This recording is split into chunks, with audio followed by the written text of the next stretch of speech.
안녕하세요. 세종제작교회 김남식 목사입니다. 한 주간도 평안하셨는지요?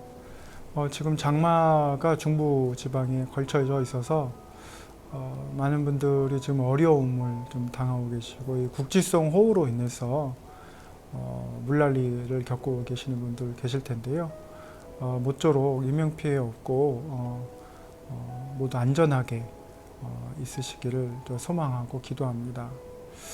지난 그 시간에는 동행정도학 1편에서는 이제 우리가 동행정도학 그 초반에 관해서 참 얘기를 해봤습니다. 그런데 이제 전체적으로 보면 이 우리가 근본적으로 생각해야 될 거는 전도란 무엇인가라는 이제 질문을 좀 했었습니다. 그 페이스북을 통해서 이제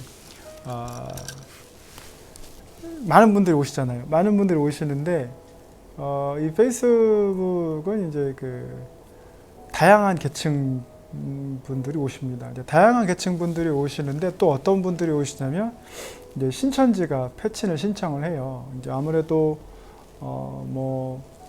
그 페이스북을 통해서도 이제 포교 활동을 해야 되기 때문에 이제 그렇게 한 것 같은데 이제 이분들의 특징이 있습니다. 자신의 그 프로필 사진에 자신의 얼굴을 안 드러내요. 안 드러내고, 그리고 이제 무슨 꽃 같은 그림으로 대부분 그렇게 이제 전략팀이 있는지 뭐 아무튼 그렇게 해서 이제 패친을 신청합니다. 그래서 저 같은 경우는 이제 그냥 알고 신청을 받아주죠. 그 이유는 이제 교류를 통해서 이만희가 거짓이고 예수님이 진리라는 것을 알 수 있도록 다시는 다시 돌아올 수 있는 기회를 좀 드리려고 하는 마음이 있습니다.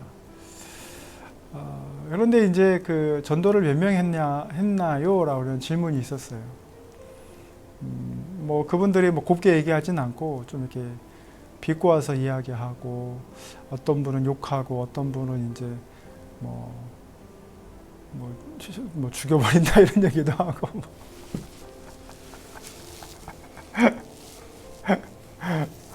네, 사이버 수사대 방문할 거라고 이야기했습니다. 근데 이제 중요한 거는 이제 전도를 몇 명 했느냐라는 질문을 우리만 하는 것은 아니고 교회에서도 하잖아요. 그 신천지에서만 하는 게 아니라 교회에서도 하는데 몇 명 했느냐로 따지면 예수님은 이제 12명 또 나중에 500명도 부활한 걸 봤으니까 500명 이제 그렇게 얘기를 할 수가 있죠. 그래서 이제 전도의 정의가 무엇인지에 대해서 한번 물어봤습니다. 전도의 정의가 뭡니까? 그랬더니 대답을 안 하고 이제 신천지들은 이제 계속 그 자기들의 그 프레임 안에 넣어서 이제 내가 오류가 있구나, 내가 신앙생활에 잘못된 부분이 있구나라는 것을 계속 강조하려는 이제 시도들을 계속 하는 거예요. 여러분 어떻게 합니까? 성경 구절 얘기하고 근데 그 사람들이 얘기하는 성경 구절은 굉장히 그 한 구절 한 구절 가지고 따지는 거예요. 그런데 예를 들면 요한계시록에 새하늘과 새 땅을 하나님이 미리 주셨다. 그 이름을 미리 주셨다. 그래서 우리가 신천지고 그 말은 곧 성서적인 정통성이 있다, 이 말을 해야 되는데 저는 그걸 보면서 의아해했어요. 왜냐면 새하늘과 새 땅을 그대로 한자로 하면은 신천신지잖아요. 신천지가 아니라. 벌써 스스로 이름으로 신천지로 하나 빼먹었잖아요. 새하늘과 새 땅, 말씀 그대로 하지 않고 자기들 편한 대로 왜곡한 거죠. 그 문자주의로 따지면.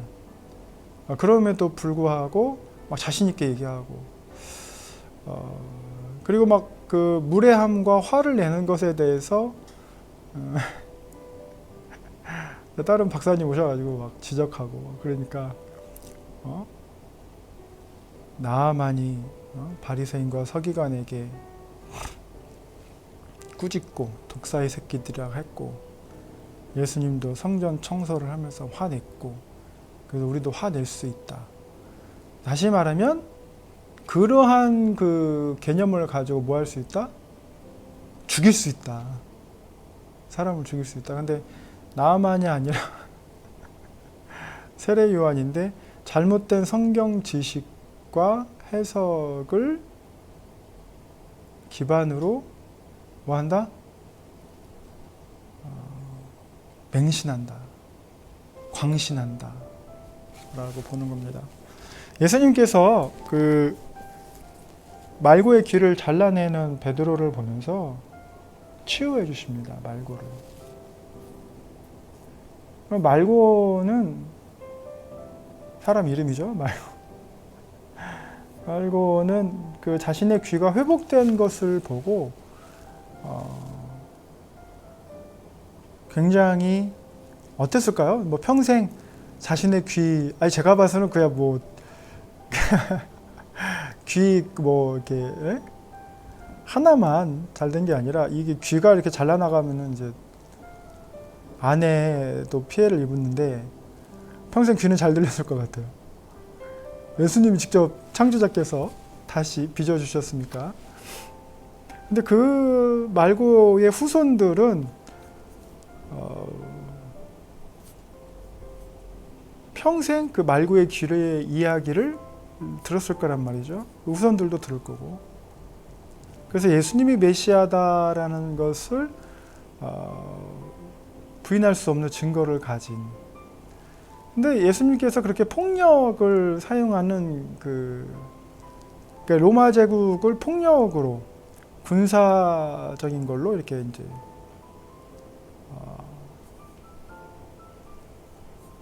정복하는 그게 바로 하나님 나라다? 아니었죠. 하나님 나라가 아니었죠. 그럼에도 불구하고 성서를 실천하는 그리스도인이라면, 예를 들면 이제 추후에도 얘기하겠지만 우리가 밀라또 공동체에 대해서 얘기할 때 또 뭐 콥트 기독교라든지 시리아 공동체라든지 또는 뭐 패트릭의 뭐 켈트 기독교라든지 웨슬리의 전도서 그룹이라든지, 웨슬리 전도서 그룹 같은 경우도 이제 밴드가 있었는데 그 밴드 안에는 또 다른 종류의 스페셜 밴드가 있어서 중독자들 치유하는 모임도 있고. 그러니까 이렇게 케어하고 섬기고 사랑하려고 하고 뭐 이런 노력들보다는 어떻게 하면 자신의 교리를 반대하고 자신들을 이제 이단이라고 하는 사람들, 뭐 이만희가 죽는다 하는데 막 극대노하는 사람들, 이런 것에 반응을 하는 걸 보면 제대로 성경을 배우지는 못하고 있어요. 그러니까 이단이니까 속이는 영에 속고 있는 거예요. 그러니까 굉장히 안타깝죠. 그래서 전도를 몇 명 했느냐라는 질문에 제가 물었습니다. 전도의 정의를 이야기해 주십시오.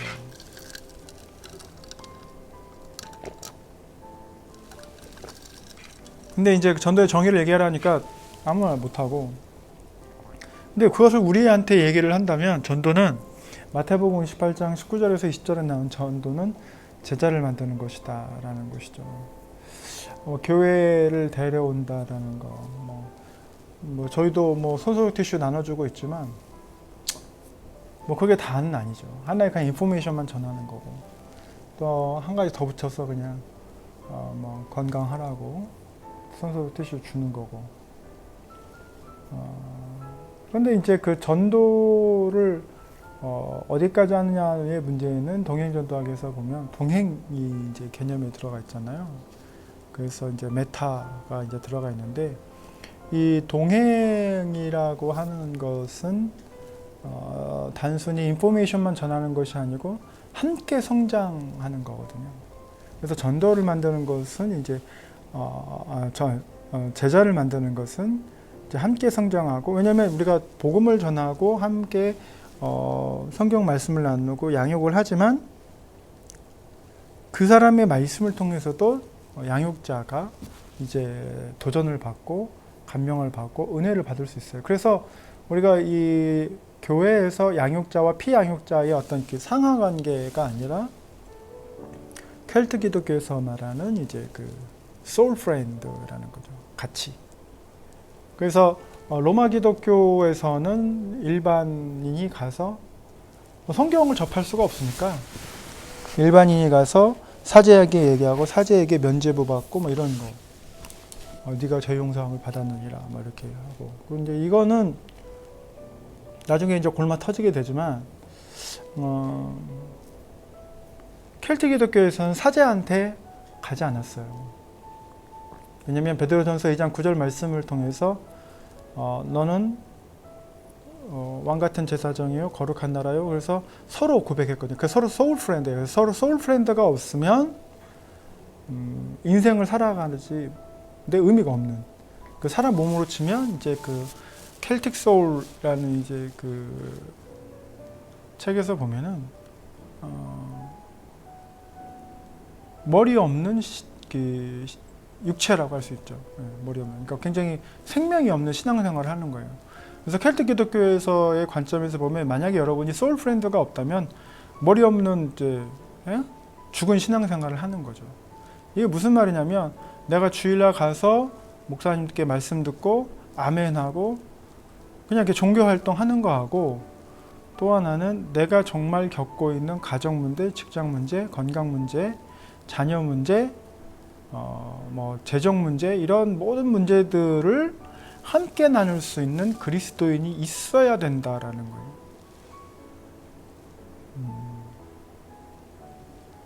당연히 그 두 사이에 성령께서 있으셔야 되는 것은 당연하고요. 부부가 소울 프렌드이면 굉장히 좋죠.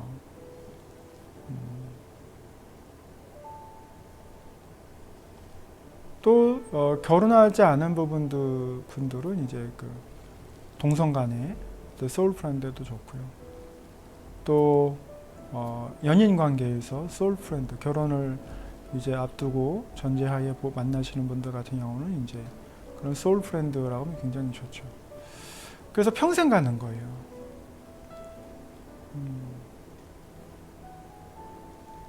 근데 이제 이러한 그 제자를 만드는 일에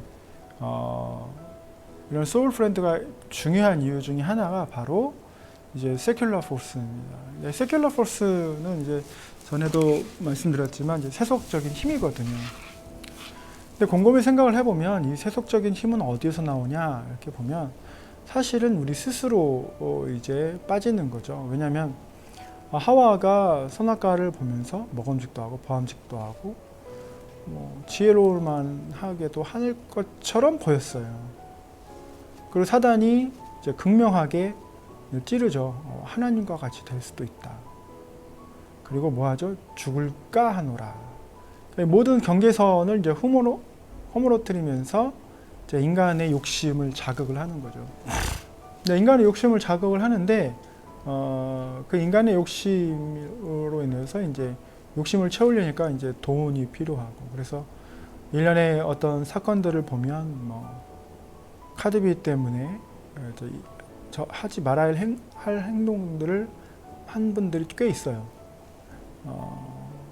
그 필요하지 않은데 사치로 인해서 하지 말아야 될 행동들을 꽤 한 분들이 있는데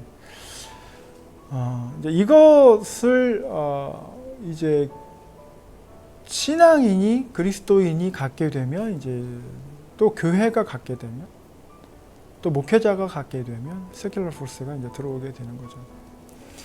근데 이제 그 세큘러 포스는 또 이러한 내부적인 것뿐만 아니라 이제 외부적인 것도 있습니다. 그래서 외부적인 것도 전체적인 세상의 흐름이 있어요. 그냥 그 세상의 흐름을 우리가 뭐라고 하냐면 이제 모더니즘이고 이제 포스트 모더니즘이 있는 거죠. 사실은 이제 그 모더니즘의 시작을 보면은 이제 인간의 이성적인 사고를 통해서 좀 그 인간의 문제를 해결해 보려는 시도들이 있는 거죠. 그래서 데카르트 같은 경우는 이제 뭐 생각한다, 나는 고로 나는 존재한다, 뭐 이렇게 이야기하고, 또 갈릴레오 갈릴레이가 이제 그 지동설, 지구가 태양 주위를 돈다라는 그러한 그 주장을 하는데, 교회가 아리스토텔레스의 천동설을 받아들였기 때문에 서로 협의가 없어요. 교회가 함께 그러냐, 너도 네 생각이 그러냐 한번 이렇게 얘기해야 되는데 그렇지 않고 협박했단 말이죠. 그러니까 이만희가 죽습니다. 뭐 그러면 협박했던 것처럼 진리는 모르고 자신의 신념만을 생각하는 거죠.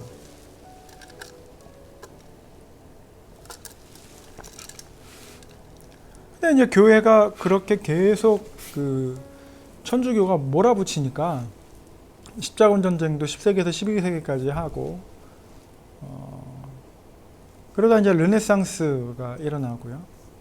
그 르네상스가 일어나면서 동시에 이제 1517년에 종교개혁이 일어나면서 교회가 사실은 이제 갈라진 거죠. 개신교하고 이제 천주교하고 갈라지면서 이제 교리적인 내용들, 그 소용돌이에 이제 휘말리게 됩니다. 그러면서 이제 그 계몽주의가 이제 나타나고, 이 계몽주의가 나타나면서 이성은 굉장히 선하다. 그래서 인간은 유토피아를 이룰 수 있다라는 생각을 하게 됩니다. 그래서 계몽주의의 특성을 좀 보면 인간은 이성적이다라고 하는 거예요. 근데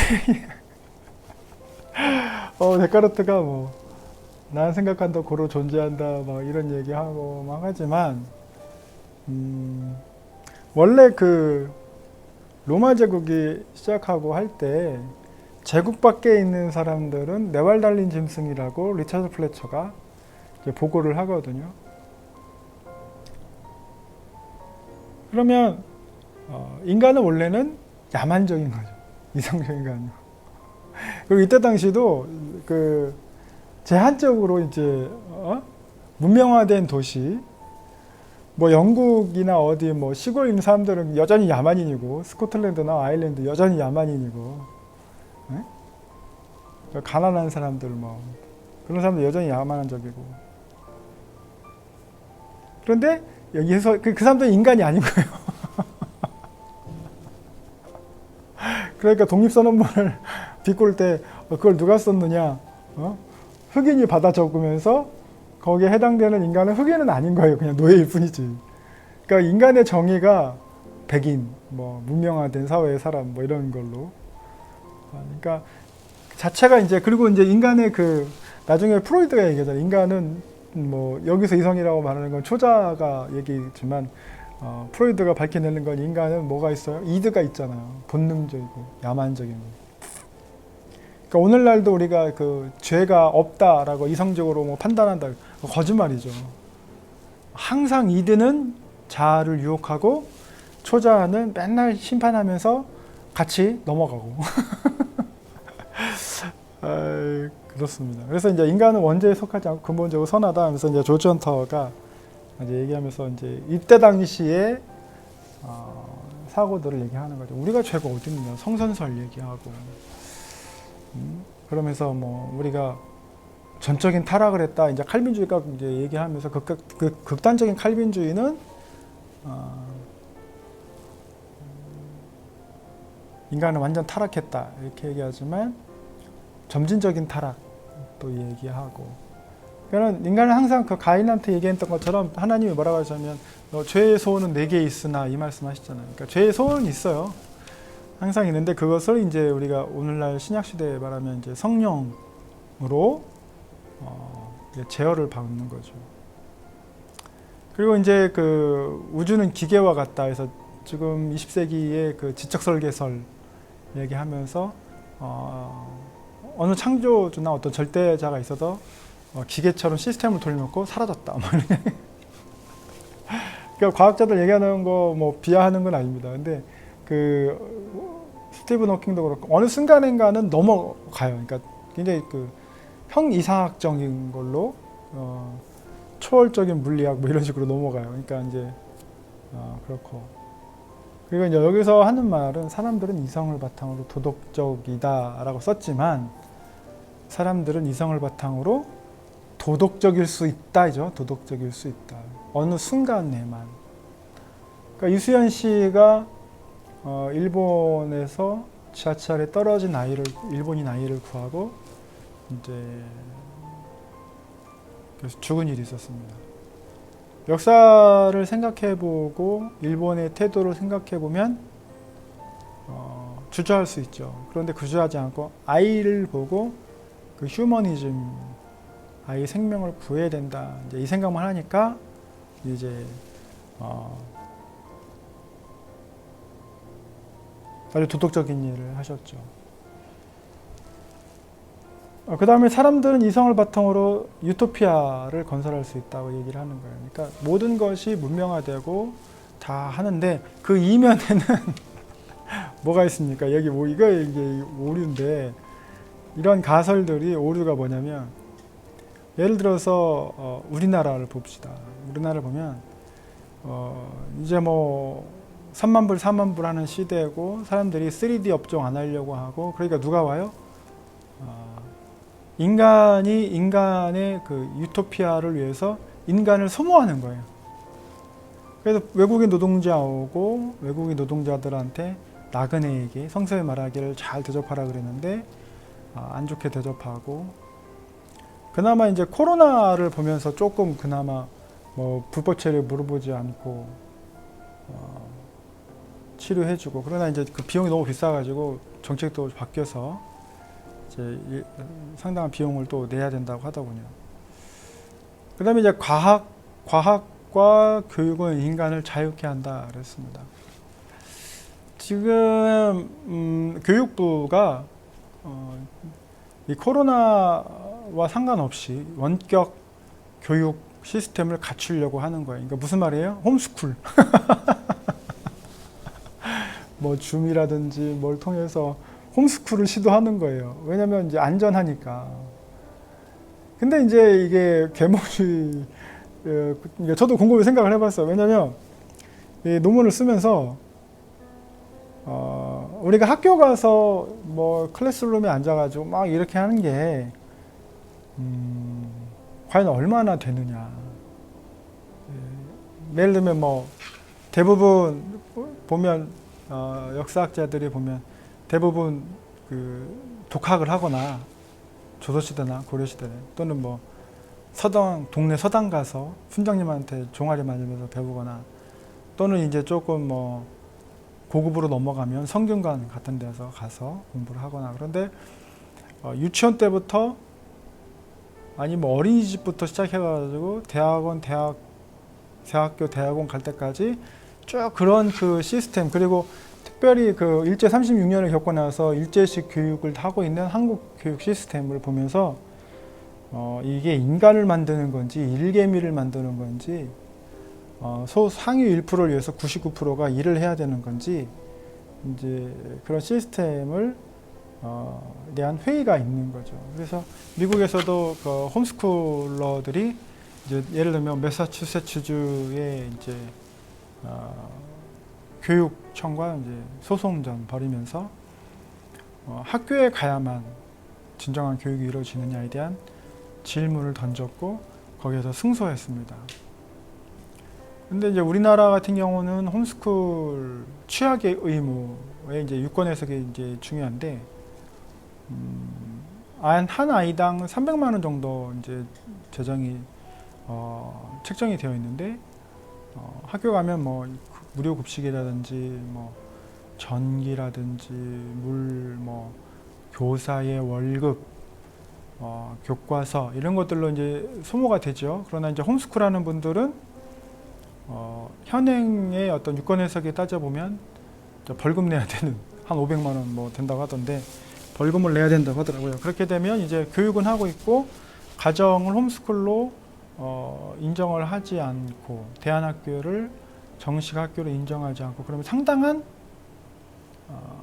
수의 사람들이 이제 벌금을 내야 되죠. 그러면 과연 이제 그런 문제들이 정당하게 해석된 거냐 물어볼 수 있죠. 그러나 이제 그 계몽주의에서 말했던 그 과학과 교육은 인간을 자유케 할 것이다라는 이러한 그 생각은 1차 대전 하면서 바싹 깨집니다. 2차 대전 하면서 잘 아시듯이 원자탄 터뜨리고 한 7천만 명이 죽습니다. 과학과 이성이 발전할수록 물론 개발자들은 좀 더 나은 유토피아를 건설할 수 있는데 이바지한다고 했지만 그들만의 유토피아를 위해서 다른 이들을 원자탄으로 죽이는 거죠. 자동화된 기계로 이제 죽이고 화학가스로 죽이고 그 다음에 이제 그 인간이 그 파스칼이 얘기하는 것처럼 인간은 외로워서 사회를 만들고 죽음이 두려워서 종교를 만든다라고 말하는 것처럼 결국에는 이제 다원주의로 가게 됩니다. 그러니까 계몽주의에서 다원주의로 이렇게 넘어가는 거죠. 그래서 모든 종교는 같다.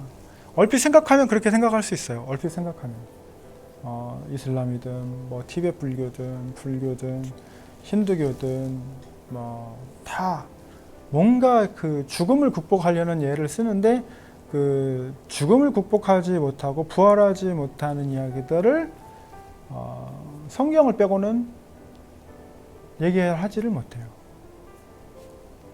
그래서 불교에서는 이제 인신공양해서 스스로 불태우는 거, 죽어가는 과정이 극락에 이르는 것이다라고 얘기하지, 이 스님이 다시 부활할 수 있다라고 말하지는 못해요.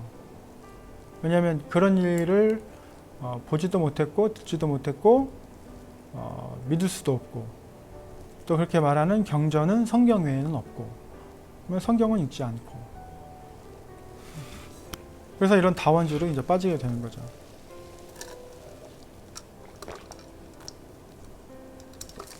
그 최근에 이제 그 동성애 근데 저는 궁금한 게 왜 동성애자를 동성애자로 게이라고 말 안 하고 왜 성소수자라고 표현하는지. 게이는 게이예요. 레즈비언은 레즈비언이고. 그들이 뭐 특별한 그 돌연변이로 나타난 게 아니고 조사해본 결과 그들은 후천적이고 자신의 선택에 의해서 게이가 되고 레즈비언이 되는 거예요. 근데 그거를 마치 우리가 결혼할 수 있을지 몰랐어요 라고 말하면서 나오는 그 20대인지 30대 여자 둘 이렇게 나오는데 왜 둘 다 안 나옵니까? 여자 한 명만 나와서 얘기하고 다른 한 명은 안 나오더라고요. 물론 이제 초상권 침해 뭐 얘기하는데 당당하면 둘 다 나와서 얘기를 해야 되는데 그러면서 이 서양에서 뭐 결혼하고 뭐 이러는 거 따라하면서 마치 나도 좀 깨어있는 사람, 앞서가는 뭐 21세기형 인간인 것처럼 얘기하지만 그냥 죄인일 뿐이에요. 죄를 짓는 것일 뿐이고 로마서 1장에 말하는 것처럼 남성이 남성을, 여성이 여성을 영리로 쓴다 그러잖아요. 그 영리로 쓰는 것을 뭐 자랑스럽게 얘기하고 그거를 다음 세대들 아이들에게 막 본받아야 될 것처럼 방송을 하는 것은 교육부가 가만히 있으면 안 되죠. 그런 광고는 심의에서 걸러내야 되죠. 그리고 이제 대구에서 그 신천지로 인해서 코로나 바이러스가 퍼졌는데 이제는 이제 동성애 바이러스가 퀴어 축제를 통해서 이제 퍼지려고 해요. 그러니까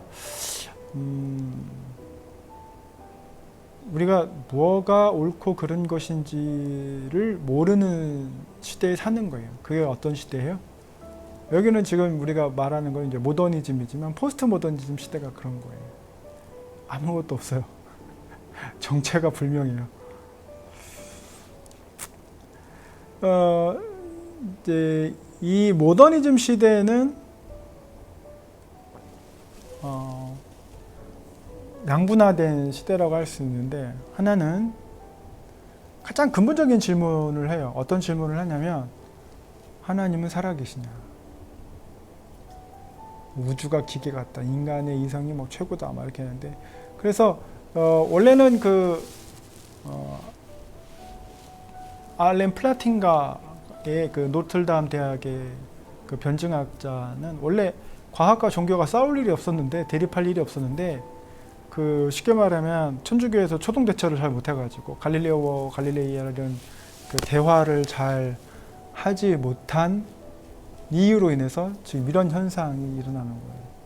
그래서 뭐 기독교 대 모더니즘, 성경 대 이성, 그래서 진리가 뭐냐 막 서로 대립하고, 그리고 이제 이거는 이제 그 제 3자 입장에서 말한 거예요. 뭐 크리에이션리즘에서 창조주의, 창조론, 그래서 내추럴리즘, 자연주의, 그래서 모든 것이 저절로 생겼다. 아니다, 창조다. 근데 저절로 생겼다고 말하는 사람들의 대표 주자가 이제 다윈이고, 다윈은 사실은 그 뭐 특별히 진화론을 막 주장하려고 했던 그런 건 아니고, 그를 이은 사람들이 이제 막 눈에 불을 켜고 이제 진화론을 이제 폭발을 시켰죠. 근데 진화론을 폭발을 시키면 뭐가 좋냐면, 우린 하나님의 피조물이고 헬라어로 그 하늘을 바라보는 안드로포스가 아니기 때문에 뭘 줄 수 있어요? 우리 마음대로 살 수 있어요. 우리 마음대로. 하나님과 상관없이 어떻게 산다? 마음대로 사는 거예요. 그러니까 마음대로 사는 세상 얼마나 좋아요. 제 원하는 대로 짓고. 그러면서 이제 드디어 누가 나타나냐면 니체가 나타납니다. 그러니까 이런 풍토에서 니체는 이제 드디어 포스트 모더니즘의 이제 아버지라고 할 수 있는 이제 나타나죠. 그래서 여러분이 잘 알고 계시는 니체의 그 명언, 신은 죽었다. 근데 이제 그 게이 사이언스에서 니체는 뭐라고 말했냐면, We have murdered God, 이렇게 얘기했어요. 그러니까 God is dead 이게 아니고, 어떤 상태가 아니라, 하나님은 죽은 상태, 그러니까 신은 없는 상태가 아니라 We have murdered God, 이렇게 한 거예요. 하나님은 살아계시지만 뭐 했다? 우리가 그를 살해했다 라고 이야기를 하는 거예요. 그러니까 신의 존재를 어떻게 하는 거죠? 부인하는 거죠. We have murdered God. 그래서 그 사실은 이제 니체가 루터교 목사의 아들입니다. 여러분이 혹시 그 루터교 예배를 드려보셨는지 모르겠지만 뭐 그게 다가 아닐 수도 있어요. 근데 제가 경험했던 루터교 예배는 정말 그 예전 중심. 그래서 정말 우리 예배학 전공하신 분들이 되게 좋아할 만한 의미가 있는, 저는 잘 모르겠으나 저는 그냥 지루하더라고요. 힘들고 뭘 막 읽는데 힘들고. 그러니까 어떻게 보면 오히려 그게 이제 뭐 구약적이고 신약적일 수도 있는데, 이제 예배 문화가 또 한국하고는 다르기 때문에. 근데 루터기 목사의 아들이지만 스승은 누구를 뒀냐면 이제 쇼펜하우어를 둔 거예요. 쇼펜하우어는 누구냐면 이제 그 염세주의자입니다. 비관론, 인생 뭐. 그래가지고 이 양반이 제자들, 쇼펜하우어가 이제 제자들을 키웠는데 막 다 대부분 자살하고, 본인은 한 90세까지 살고. 근데 쇼펜하우어가 이제 뭐를 주장을 했냐면 신약을 이제 인정하지 않는 거죠.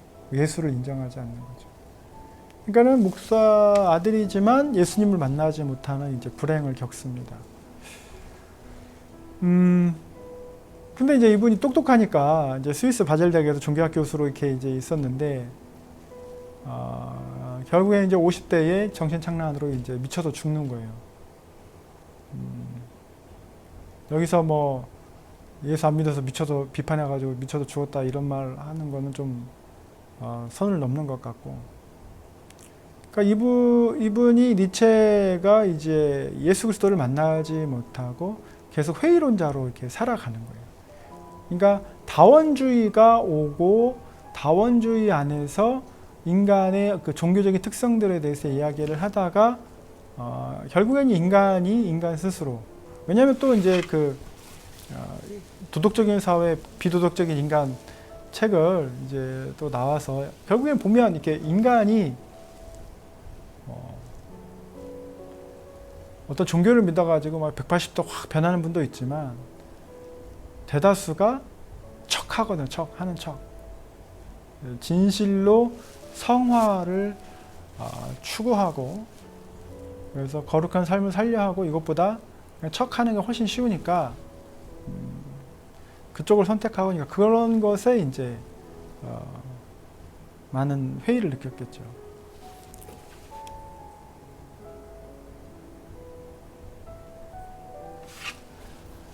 이 이제 포스트 모더니즘은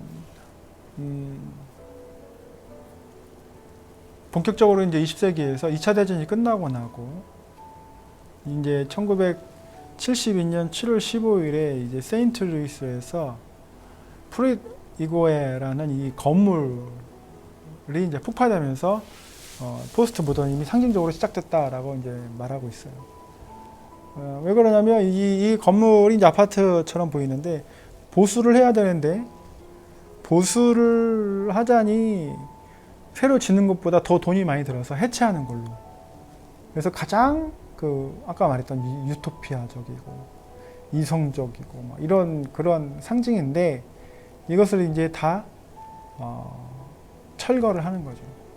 그러면서 이 모더니즘의 해체가 본격적으로 시작되고 포스트 모더니즘의 시작이라고 이제 보는 거죠. 그러면 이제 포스트 모더니즘은 어떻게 나타나느냐? 데카르트는 나는 생각한다, 고로 존재한다 이렇게 해서 이성 중심이었다면 포스트 모더니즘은 감성 중심이죠.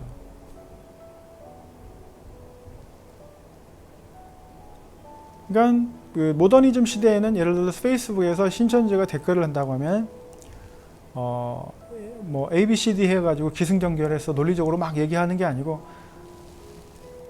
그냥 널 죽여버리겠어.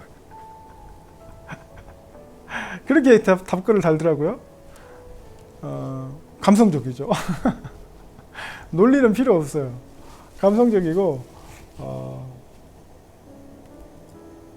내가 느끼는 대로 말하는 게 나의 삶에 가치를 주는 거예요. 그래서 뭐예요? 나는 느낀다, 고로 존재한다. 이런 겁니다.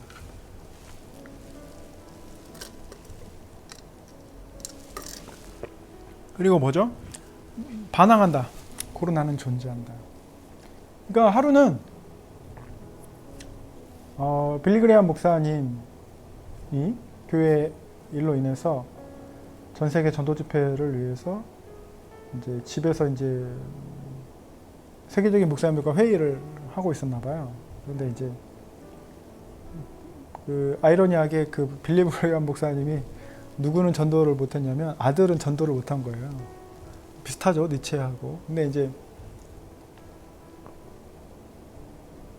그 회의하고 있는데 아들이 딱 들어왔어요. 아들이 들어와가지고 왔는데 아들이 뭐냐면 이제 히피인 거예요. 마약하고 술 먹고 뭐 가출해서 지 맘대로 살고 냄새나고 막 이런 반항하는 거죠. 아버지는 뭐 세계적인 전도자이고 뭐 목사이고 뭐 온 세계가 알아주는데 부담이 크겠죠. 그러니까 반항하는 거죠. 또 우리가 모르는 가정사가 있을 수도 있고요. 그런데 이제 중요한 건 빌리 그레이엄 목사님이 한국적인 마인드라면 그런 아들을 부끄러워할 텐데 뭐 우물을 뒤집어 썼든 말든 간에 냄새가 나든 말든 간에 목사님들한테 소개합니다. 아, 얘는 내 아들입니다.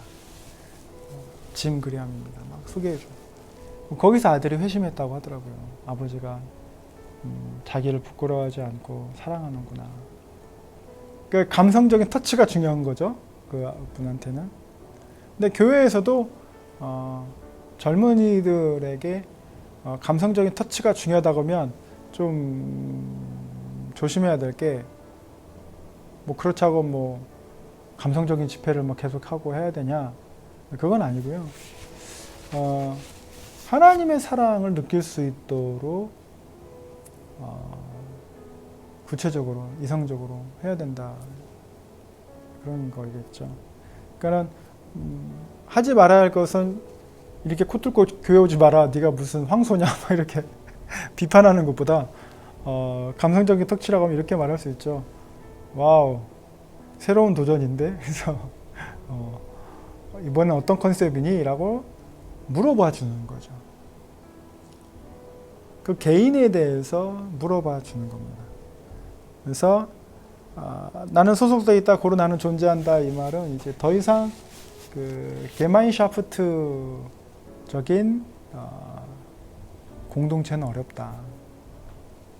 그러니까 교회에 주일날 되면 가고 수요일날 되면 가고, 그래서 그 동네 근처에 살고, 뭐 당신네 집에 숟가락이 몇 개 있고 이걸 다 아는 그런 사회하고, 뭐 바쁘게 돌아가는 도시와 인터넷과 SNS가 되는 사회에서는 게젤샤프트 사회인 거죠. 그래서 게젤샤프트는 내가 어떤 학교나 지연이나 학연이나 뭐 이런 걸로 뭐 소속되는 것보다 내 취미, 그건 지역하고 상관없어요. 그래서 제가 아는 분도 테니스를 치기 위해서 자기가 살고 있는 지역보다 한 3-4시간 떨어져 있는 곳에 가는 거예요. 그 동호회. 왜냐면 그 소속감. 그래서 폴 히버트가 그 소속감은 그 삶의 존재의 의미를 준다, 이렇게 얘기하는 것처럼 신 공동체, 게젤샤프트. 그래서 하비콕스가 이제 세큘러 시티에서 이걸 얘기를 하면서 이 게젤샤프트 사회에는 더 이상 그 공간에, 시간에 지배받지 않는다라는 거죠. 그러니까 교회에서 청년들을 대할 때에 뭐 어떤 목사님 이렇게 얘기하시더라고요. 우리 청년들이 이 지역에 있는 대학 갔으면 좋겠다. 그건 누구를 위한 거예요? 목사님을 위한 거지. 그 청년들을 위해서 생각하는 건 아니잖아요. 청년들이 어디를 가든 자신들의 꿈을 쫓아가는 건데 교회 숫자 줄까봐 그렇게 이야기하는 거는 굉장히 자기 중심적인 거고. 그런데 청년들은 어디를 가든지 무엇을 하든지 그 자신이 그 속한 교회 공동체와 뭐 할 수 있다면, 동행할 수 있다면, 요즘 뭐 기술이 많이 발달했으니까 목사님도 한번 그런 대학가도 방문해보고 자취방도 한번 돌아보고, 본인 가기 힘드니까 부교육자 보내가지고 하면 의미가 반감이 되죠. 그리고 이제 그 포스트 모더니즘의 하나의 또 특징이 그 샥을 좋아해요. 충격. 그래서 포스트 모더니즘 하면서 이제 21세기에 등장했던 단어 핵심 키워드가 하나가 엽기죠. 엽기. 엽기. 그래서 일반적인 라이프 사이클보다는 막 엽기적인. 그래서 지금 유튜브 방송에서도 먹방 뭐 이런 것들 컨셉 지혜가 뭐예요? 엽기죠. 그래서 뭐 여성분이 몸은 작은데 막 엄청난 양의 음식을 갖다 놓고 먹방을 한다든지, 또 외국인들이 볼 때 절지동물들 막 혐오스러울 것 같은데 막 낙지라든지 막 이런 거를 막 생거로 먹는 걸 보여준다든지, 아니면 이제 그 고도화된 현대 사회에서 떠나서 한 백인 남자가 정글에 들어가서 아무런 거 없이 다만 그 문명사회에서 얻은 반바지 하나 입고 이제 모든 것을 원시적으로 살아가는 모습을 막 아무런 대화 없는데도 계속 그 원시적인 삶을 보면서 그리워한다든지, 이런 그 충격요법을 원한다라는 거죠. 그래서 나는 충격을 받는다, 고로 나는 존재한다. 이제 이런 거를 이제 또 추구한다는 거죠. 이걸 보면서 마지막으로 보면 자신의 어떤 그 독특한 거를 이제 인정해달라라는 인죽이 있는 거죠. 사실은 동성애 뭐 퀴어 축제 음지에서 하던 것을 무슨 축제라고 치고 양지에 나와서 뭔가를 한다. 그래서 나올 때 어떻게 나옵니까? 정장 입고 나오나요? 별 이상하게 입고 나오잖아요. 근데 그거를 이제 신학적으로 뭐 죄다 이렇게 말하는 건 분명하지만 포스트 모더니즘하고 맞물리면서 이제 드러나는 거예요. 광장은 어느 건축학자가 이야기하기를 소통의 공간입니다. 높낮이가 없이 서로 이야기할 수 있는. 그러니까 동성애자들도 만약에 제가 이렇게 교회에서 너희는 죄인이다 이러고 위에서 아래를 깔아보면서 너희는 지옥 갈 것이다 뭐 이렇게 하니까 그거에 대해서 반항하기 위해서 뭐예요? 거리로 나오는 거예요. 그리고 내가 입은 거 봐라.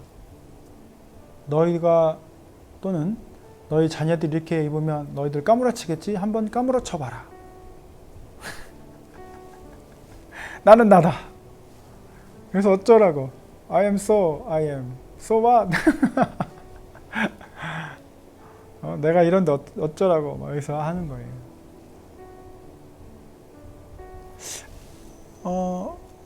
우리가 그 21세기의 전도를 이야기할 때 이런 부분들을 감안을 해야 됩니다.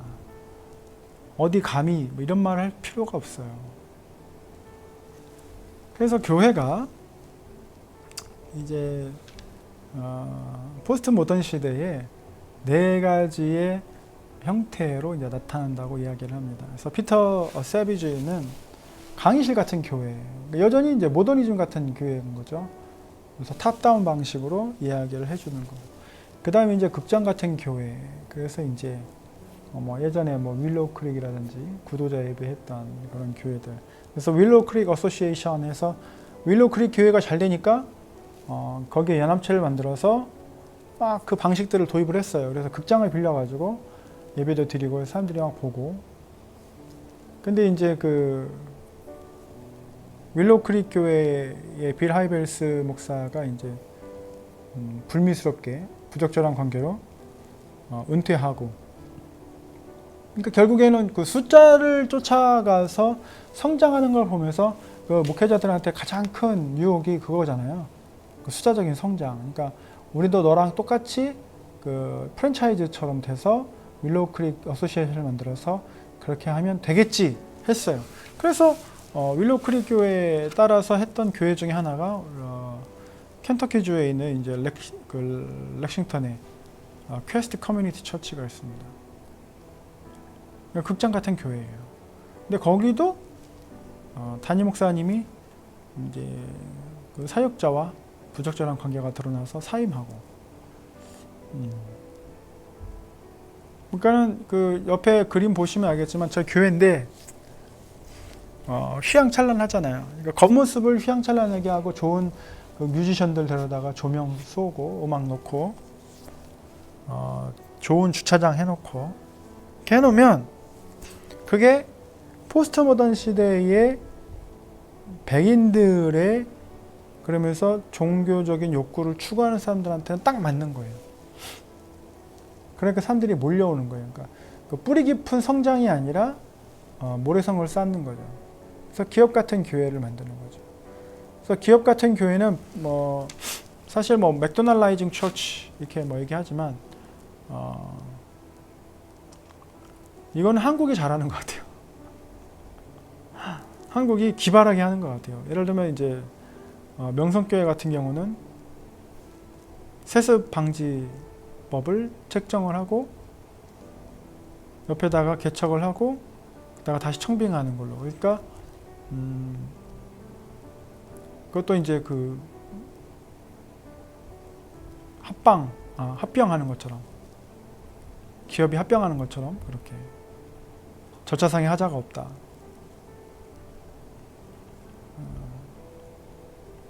3천억을 들여서 건물을 지었는데 국가의 법에 저촉이 되는데도 불구하고 예를 들면 삼성과 같이 밀어붙인다. 그 다음에 이제 네 번째로는 사교 클럽 같은 교회입니다. 이거는 이제 그 대부분의 형태인데, 우리만 좋아요. 교회가. 우리만. 그래서 외부인이 오면 이렇게 쳐다봐요. 외부인이라고 했죠. 새신자가 아니라. 쳐다봐요. 그 사람이 정착을 하든지 말든지, 뭐 그 사람이 뭐 하는, 뭐 관심 있는 거는 이제 신방 담당하는 분만 관심이 있고, 어떤 때는 담임 목사님도 관심 없고, 왜냐면 뭐 600명이 있는데 601명이 왔다고 해서 티나는 거 아니기 때문에 그냥 뭐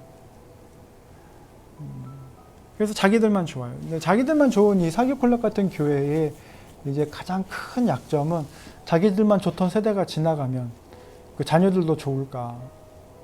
안 그렇거든요.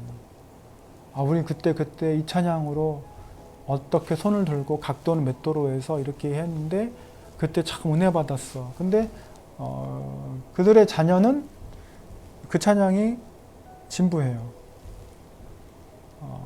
그나마 교회 잘 다니는 친구들은. 근데 대부분의 자녀들은 그런 건 별로 중요하지 않아요. 교회에서 뭐 성령 충만 받고 은혜 받고 중요하지 않아요. 비트코인이 중요해요. 지금 20, 30대는 목숨 걸고 집을 사느냐 마느냐. 네? 그게 중요합니다.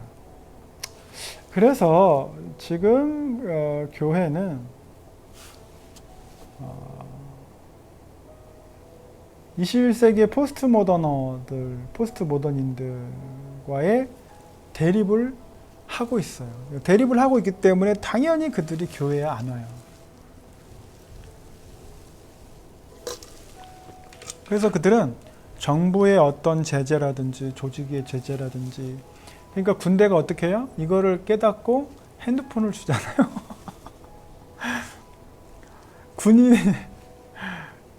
군대는 극단적인 통제 시스템입니다. 근데 그 통제 시스템에서 핸드폰을 주는 거예요. 뭐 지금 뭐 군대 생활 하시는 분도 이 용어 쓰시는지 잘 모르겠지만, 제가 군 생활할 때 쓰던 용어가 하나가 전화를 받을 때 통신 보안이었습니다. 군이 이 기밀을 노출당하면 안 되잖아요. 그러니까 통신 보안하는데 군인들 한 명 한 명이 핸드폰을 가지고 있다. 굉장한 각오를 한 거죠. 그리고 이제 그 군대가 뭘 이해했냐면 이 포스트 모더닌들을 데리고 있으면서 개인 중심의 삶의 일을 이해했다라는 거죠. 그러니까 같은 또래들끼리 막사를 쓰는 거예요. 내무반을. 계급이 다르면 서로 이제 위압을 줄 수 있기 때문에 그 개인 중심의 삶을 좀 이렇게 존중하는 거죠. 근데 이제 교회는 어떻습니까? 보다 진리가 너희를 자유케 하리라 라고 말해야 하는 것이 이제 그런 것이 교회인데, 예배 중에는 휴대폰을 뭐 꺼주십시오. 이제 그게 집중하는 게 뭐 좋아 보이고. 한 번은 제가 이제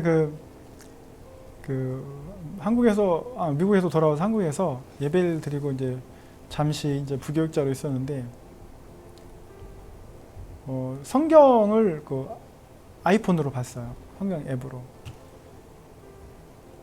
성경 앱으로 봤는데 그걸 담임 목사님이 보지 말라고 얘기하더라고요. 그래서 성경책을 들고 와야 된다. 그래서 벌써 김남식 목사님 때문에 성경 들고 오는 이가 적고 핸드폰을 본다. 그러니까 초반에 핸드폰을 들고 성경 예배당에 들어올 때 대부분의 목사님들이 모멸감을 느꼈어요. 왜? 본인 설교 안 듣고 핸드폰으로 다른 뭐 인터넷을 본다든지 뭐 이렇게 해서, 한 번은 이제 어떤 목사님이 청년한테 찾아가서 너 왜 핸드폰 봤느냐 이렇게 얘기했더니 어떤 말이냐면 청년이 목사님 설교 멤버하고 있었습니다. 이렇게 하니까 목사님이 당황한 거예요. 그럴 수도 있구나. 그러니까 어떻게 해요? 이 세대가 교체가 되고 있고 이 IT 세대와 아날로그 세대가 서로 충돌하는 상황인 거죠.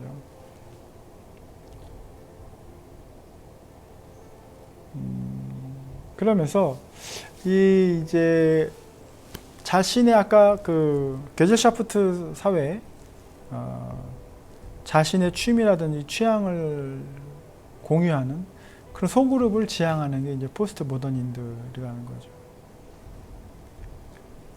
그러니까 교회에서 포커스가 사람한테 맞춰야 된다라는 게 아니라 하나님께 맞춰야 되는데, 하나님께 맞추는 그 포커스를 이제 어떻게 하면 소그룹으로, 그러니까 중요한 거는 그 청년들을 데리고 수련회를 가면 여러 뭐 프로그램들을 하시지만 그 듣는 시간이 좀 필요해요.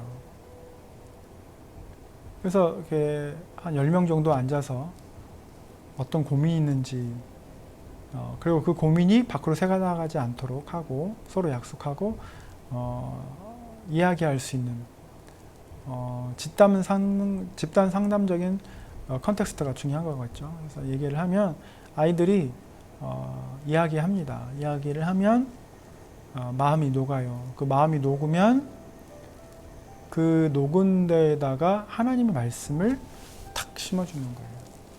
그래서 서울에서 한 청년들 그 집회를 인도했던 기억이 나는데, 이 청년회가 몇 명이냐면 한 20명 되는 거예요. 근데 그때 당시에 제가 생각해 보면 20명도 많은 거예요. 청년들이 20명씩이나 나오나? 근데 중고등부 수련회 그 일정이 겹쳐가지고 10명은 안 오고, 그 10명 중에 5명은 중고등부 간다고 얘기하고 5명은 중고등부 봉사하러 간다고 뻥치고, 이제 쉽게 말하면 청년 수련회에 별 기대가 없는 거예요. 왜냐면 그 청년회는 이제 망하기 직전의 청년회니까. 그래서 그 청년들을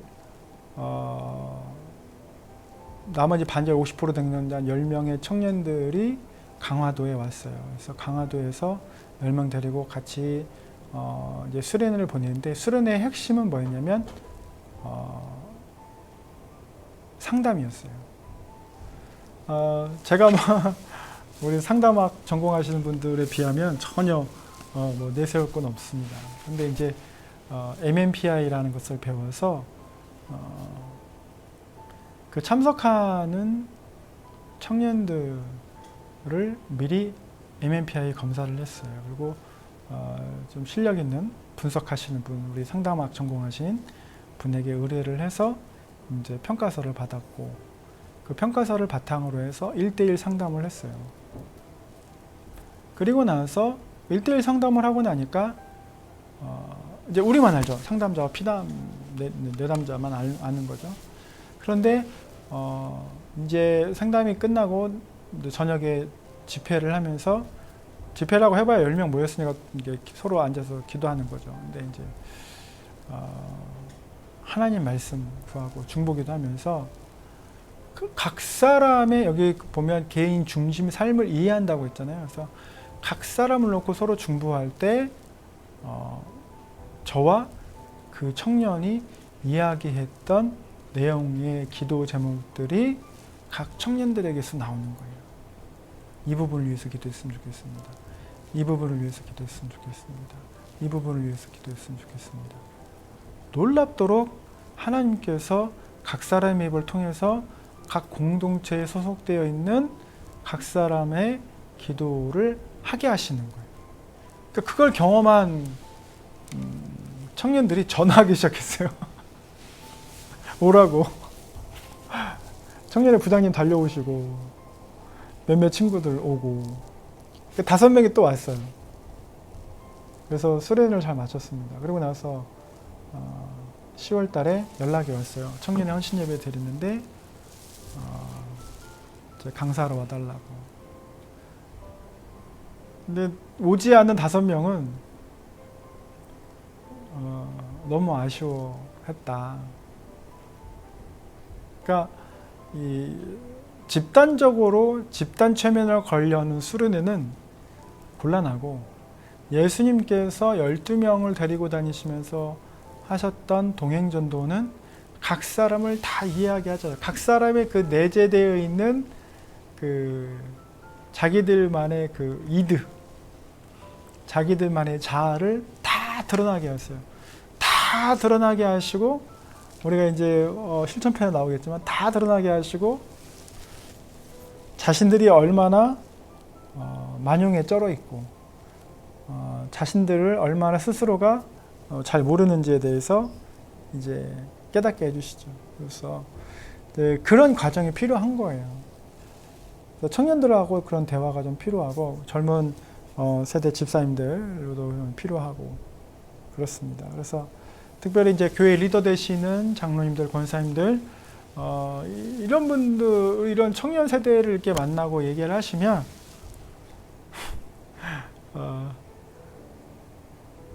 탈권위 시대입니다. 탈권위 시대이기 때문에 권위를 앞세워서 뭔가 이렇게 해보시려고 하면 굉장히 어려우실 거예요. 당회를 하실 때도 만약에 목사님이 모더니즘적인 사고 좀 더 뒤로 가서 종교개혁 이전의 시대의 어떤 성직주의를 가지고 당회에 임하셔서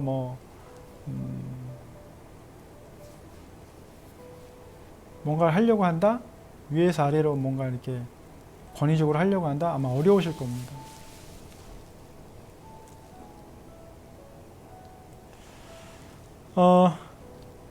여기까지 하겠습니다. 그래서 정리하면 우리가 모더니즘과 포스트 모더니즘으로 넘어오면서 우리가 다시 어디로 향하고 있느냐 이렇게 얘기하면 다원주의 시대로 이제 가고 있습니다.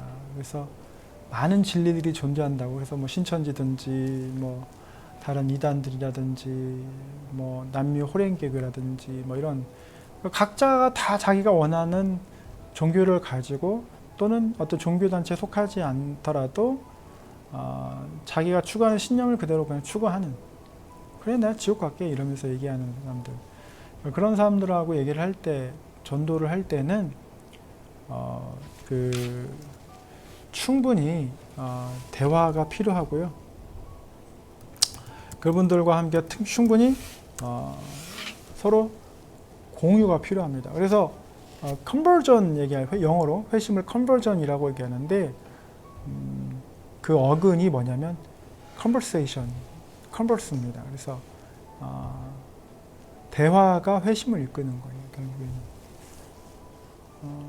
대화가 회심을 이끄는 겁니다. 그래서 그 수많은 페이스북에 댓글을 달면서 어떤 이는 욕하고 저주하고 화내고 어떤 이는 신학적인 논쟁은 아니고 뭐 성경 지식에 대한 논쟁 이렇게 하지만 팩트는 뭐예요? 그런 신천지들하고 얘기할 때 팩트는 뭐였어요? 이만희는 죽는 거예요. 그래서 맨 마지막에 제가 이만희는 죽습니다. 더 이상 댓글을 달질 않아요. 왜냐면 이만희는 죽거든요. 그러니까 그런 팩트를 무시하고 그런 팩트를 이제 외면하고, 그러니까 예수님 살아계시다라는 그 팩트를 바울은 봤기 때문에 제자들은 봤기 때문에, 사도들은 봤기 때문에 누가 의사가 몇몇이 조사해서 다 해봐도 맞기 때문에 그런 팩트를 인정한 거지 광신도가 아니었어요, 초대교회 신자들은. 근데 이 신천지라는 단체는 이제 팩트를 인정하지 않고 거짓을 믿고 있는 게 좀 다른 거죠. 그러니까 지금 이 시대에 어떤 구조로 왜 이렇게 돌아가는지에 대해서 한번 우리가 살펴봤습니다. 다음 시간에 또 지속해서 보도록 하겠습니다. 감사합니다.